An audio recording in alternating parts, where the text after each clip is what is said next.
എവിടെ? ഇതുവഴി പോയപ്പോഴാ മഹിമയുടെ ക്ലാസ് കഴിയാറായല്ലോ എന്ന് ഓർത്തത്. എന്നാ മഹിമയൊന്ന് കണ്ടിട്ട് പോവാന്ന് കരുതി. ഇന്നലെ മഹിമ അമ്പലത്തിൽ പോയിരുന്നല്ലേ? ഞാനും പോയിരുന്നു. എന്റെ അച്ഛൻ വലിയൊരു തെറ്റിന് കൂട്ടുനിന്ന ദിവസമായിരുന്നില്ലേ? ആ തെറ്റിന് മാപ്പില്ലാന്ന് എനിക്കറിയാം. എങ്കിലും ഒരു മകൾ എന്ന നിലയിൽ എനിക്ക് പ്രാർത്ഥിക്കാൻ മാത്രമല്ലേ കഴിയൂ. പീതാംബരൻ ചെയ്ത തെറ്റിന് ആരും പ്രീതിയെ കുറ്റപ്പെടുത്തില്ല. മഹിമയും മഞ്ജുവൊക്കെ അങ്ങനെ ചിന്തിക്കുന്നതാ എന്റെ ഭാഗ്യം.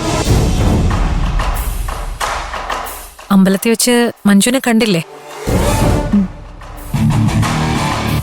അച്ഛന്റെ ഓർമ്മ ദിവസമായിട്ടെങ്കിലും നിങ്ങൾക്ക് പരസ്പരമുള്ള വഴക്ക് മാറ്റിവെച്ചൂടായിരുന്നോ? മാധവൻ സാറിന്റെ ആത്മാവ് നിങ്ങളെ കണ്ട് ഒരുപാട് ദുഃഖിക്കും.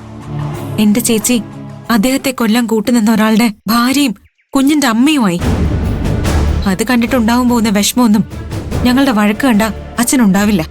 ഇങ്ങനെ എന്തേലും പറഞ്ഞ് നിങ്ങൾ അമ്മ വഴക്കാവുന്ന എനിക്ക് തോന്നി. അതാ അമ്പലത്തിലേക്ക് മഞ്ജു ഇറങ്ങിയപ്പോ ഗിരിയേട്ടനെ ഞാൻ തടഞ്ഞത്. ഗിരിയേട്ടനും മഞ്ജുവിന്റെ കൂടെ പോവാൻ ഒരുങ്ങിയതായിരുന്നു.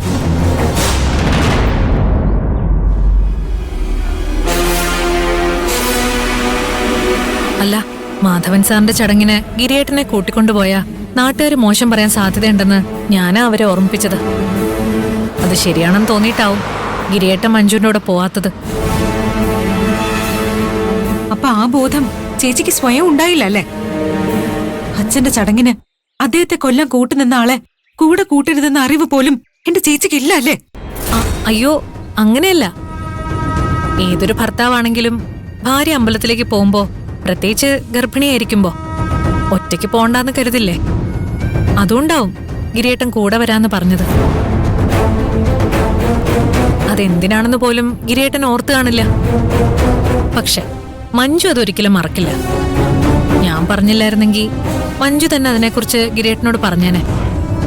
പിന്നെ അവര് തമ്മിലൊരു വഴക്കുണ്ടാവണ്ടെന്ന് കരുതിയാ ഞാൻ ഗിരിയേട്ടനോട് പറഞ്ഞത്. പ്രീതി വെറുതെ ചേച്ചിയെ സപ്പോർട്ട് ചെയ്ത് സംസാരിക്കണ്ട. ചേച്ചി വല്ലാതെ മാറിയെന്ന് എനിക്ക് നന്നായിട്ട് അറിയാം. ഷോ, നിങ്ങൾ ഇങ്ങനെ രണ്ടു വഴിക്ക് പോകരുത് മഹിമേ. എന്തെങ്കിലും അഭിപ്രായ വ്യത്യാസം ഉണ്ടെങ്കിൽ അത് പറഞ്ഞു തീർക്കണമെന്ന് പറയാനാ ഞാൻ വന്നത്. ഞങ്ങൾ തമ്മിലുള്ള പ്രശ്നങ്ങൾ പറഞ്ഞു തീർക്കാൻ പറ്റുമെന്ന് എനിക്ക് തോന്നുന്നില്ല പ്രീതി. അതിന് ഗിരിയേട്ടൻ ജയിലിൽ പോകേണ്ടി വരും. അല്ല മഹിമേ, അത് എനിക്ക് പോയിട്ട് കുറച്ച് ധൃതിയുണ്ട്. പിന്നീട് സംസാരിക്കാം.